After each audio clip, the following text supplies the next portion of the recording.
losses in the playoffs, you won the next game. Do you think that's something about your team mentally? Is that something strategic? Why do you think that happened? And do you think it can happen again today? Well,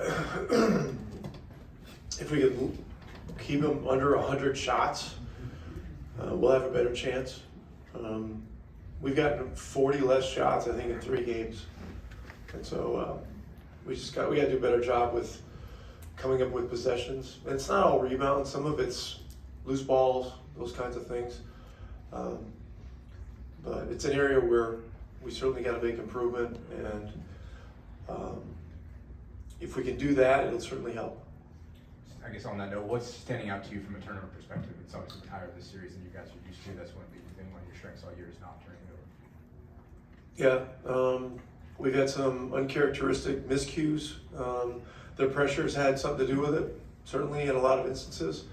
And so, tonight we got to do better in all these areas.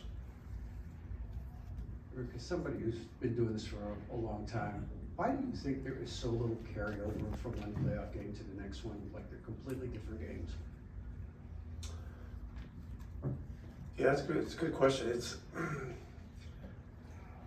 probably somewhat because teams adjust, and when there are adjustments, things look different.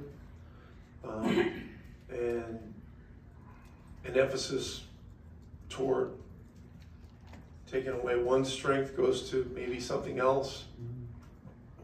And if there's all of a sudden a bunch of attention paid to a great player, if you commit 2 guys to that player, you can take them from 40 points to down to 20 or something like that, and then that's a story, I guess. But yeah, and that's when you have a young team like we do. We have some younger guys. Just trying to explain that as you go into a series, that each game is going to be it's going to be a different chapter. It may be a totally different set of circumstances, variables. You have different officials in each game too, and so there's a lot going on with it. So it tends to be very kind of like this.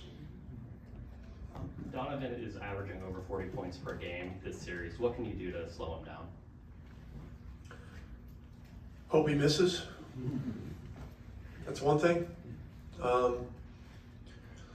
Yeah, I mean it's one of many problems right now, and so he's been at the free throw line a lot. We need to keep him at a reasonable number at the free throw line. He shot 21 in game 2, I think. I don't know. I forget how many he shot last game, but shot a lot, and that's scoring with the clock stop too. So that makes it even harder. So we just got to keep throwing bodies at him, doing better with coverage, making it hard. Once again, the fouling creates a big issue for a lot of reasons. They score with the clock stops. They can set defense. It's a lot of bad things happen. Thanks, guys. Appreciate it.